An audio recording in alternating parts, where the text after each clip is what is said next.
नमस्कार, SBT news में आपका स्वागत है। पेश है 11 फरवरी बुधवार दोपहर 3:15 बजे राजस्थान के विभिन्न शहरों की 15 बड़ी खबरें। राजस्थान सरकार ने बजट में युवाओं को आत्मनिर्भर बनाने और शिक्षा व्यवस्था को मजबूत करने के लिए कई अहम घोषणाएं की है। कक्षा 10वीं और 12वीं के मेधावी छात्रों को पढ़ाई में डिजिटल संसाधनों से जोड़ने के लिए 20,000 रुपए का ई वाउचर दिया जाएगा। छात्र इस राशि से अपनी जरूरत के अनुसार टैबलेट या लैपटॉप खरीद सकेंगे। अगले शैक्षणिक सत्र 2026-27 से 500 नए स्कूलों में व्यावसायिक शिक्षा शुरू की जाएगी। इससे छात्रों को पढ़ाई के साथ साथ कौशल विकास का मौका मिलेगा और रोजगार के अवसर बढ़ेंगे।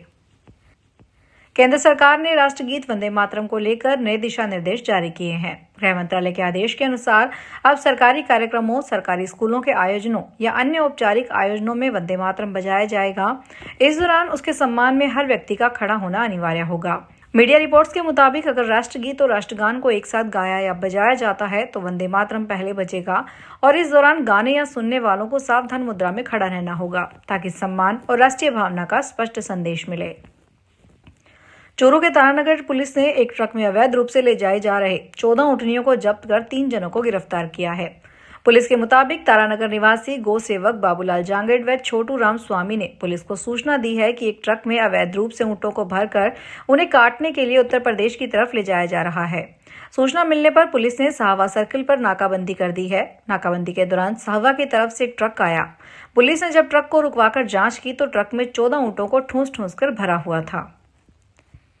राजस्थान सरकार ने प्रतियोगी परीक्षाओं में पारदर्शिता लाने और पेपर लीक जैसे कलंकित घटनाओं को जड़ से मिटाने के लिए ऐतिहासिक कदम उठाते हुए राजस्थान स्टेट टेस्टिंग एजेंसी के गठन का ऐलान किया है।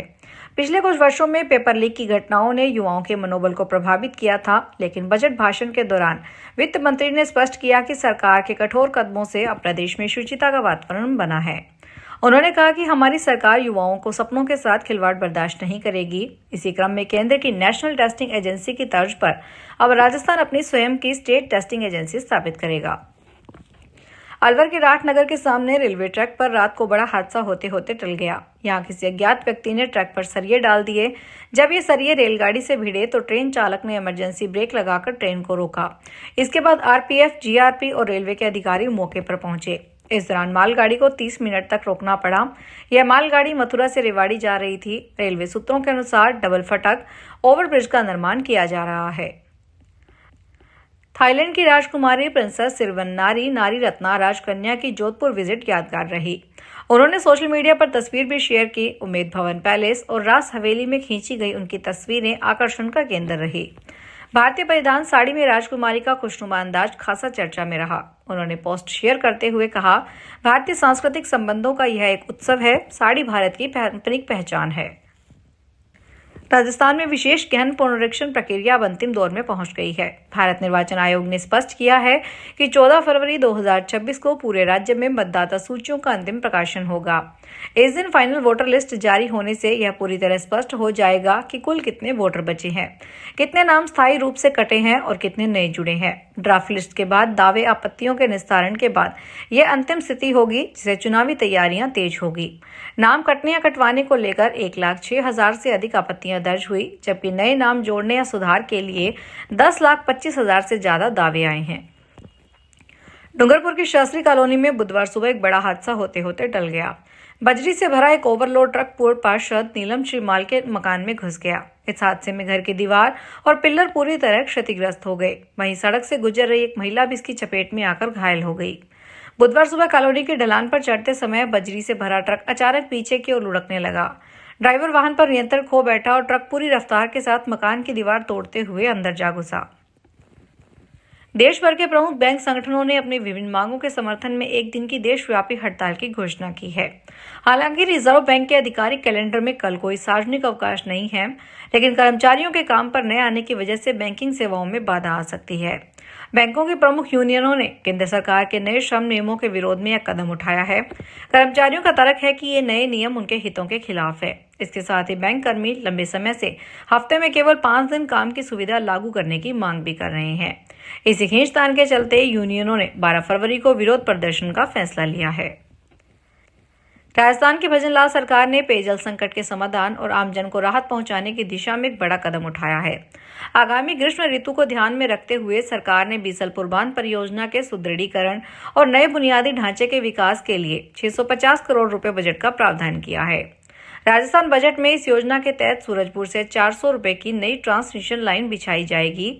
इस कार्य का सीधा लाभ जयपुर और टोंक जिले के विशाल आबादी को मिलेगा। चाकसू, बक्शी और आसपास के 1092 गांवों की लगभग 30 लाख आबादी को बीसलपुर का पानी सुलभ होगा। नागौर पुलिस ने एक बड़ा और सख्त कदम उठाया है। जानलेवा सड़क दुर्घटनाओं को रोकने और यातायात नियमों की सख्ती से पालना सुनिश्चित करने के उद्देश्य से नागौर पुलिस ने परिवहन विभाग से समन्वय कर 96 वाहन चालकों के ड्राइविंग लाइसेंस निलंबित करवाए हैं। यह कार्रवाई उन चालकों के विरुद्ध की गई है जिनकी लापरवाही के कारण गंभीर सड़क दुर्घटनाएं हुई और कई मामलों में लोगों की जान तक चली गई।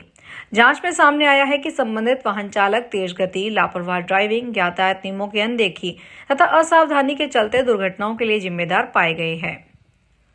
डूंगरपुर में शहर के व्यस्त तहसील चौराहे पर स्थित एक किराना दुकान में रात चोरी की वारदात हुई। चोरों ने दुकान का ताला तोड़कर लगभग 2 लाख रुपए की नकदी चुरा ली। यह पूरी घटना दुकान में लगे सीसीटीवी कैमरे में कैद हो गई है। दुकान मालिक मयंक जैन बुधवार सुबह जब अपनी दुकान पर पहुंचे तो उन्हें चोरी का पता चला।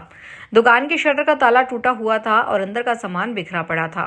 कैश काउंटर की जांच करने पर उसमें रखे करीब 2 लाख रुपए गायब मिले। अजमेर के आम का तालाब शक्ति नगर में रहने वाले सीआरपीएफ जवान के घर में चोरी की वारदात सामने आई है। चोरों ने ताले तोड़कर सोने चांदी के जेवरात चोरी कर लिए।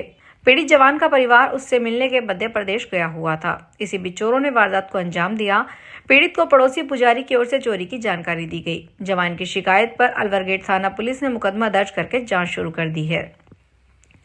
टोंक में देवली उपखंड के घाट कस्बे में स्थित श्री आजाद हिंद खंडेश्वर महादेव गौशाला में चोरी की घटना सामने आई है। चोरों ने गौशाला से एक स्पीकर, टेप मशीन, स्टेबलाइजर और टॉर्च चुरा लिए। चोरी हुए सामान की अनुमानित कीमत 10,000 रुपए बताई गई है। गौशाला के संरक्षक सियाराम गुर्जर ने बताया कि यह गौशाला घाट कस्बे में चारनेट रोड पर स्थित है। यहाँ गौ सेवक बीमार, घायल और बेसहारा गोवंश को आश्रय प्रदान करते हैं। चोरों ने इसी स्थान को निशाना बनाया। अमृतसर में रोजाना 1 करोड़ रुपए से अधिक की एंटीबायोटिक सरकारी दवाइयां और गैर सरकारी संस्थानों में मरीजों को दी जा रही है। यही नहीं, बिना कारण एंटीबायोटिक दवाओं के बढ़ते चलन को रोकने के लिए विभाग की ओर से कोई ठोस नीति न बनाए जाने के कारण यह सिलसिला लगातार जारी है। जानकारी के अनुसार शहर के सरकारी और निजी अस्पतालों में एंटीबायोटिक दवाओं के बढ़ते इस्तेमाल ने गंभीर स्वास्थ्य चिंता खड़ी कर दी है। सामान्य बुखार, सर्दी, खांसी और हल्के संक्रमण के मामले में भी मरीजों को भारी डोज की एंटीबायोटिक लिखे जाने के मामले सामने आ रहे हैं। फिलहाल इस बुलेटिन में इतना ही। फिर हाजिर होंगे बड़ी खबरों के साथ।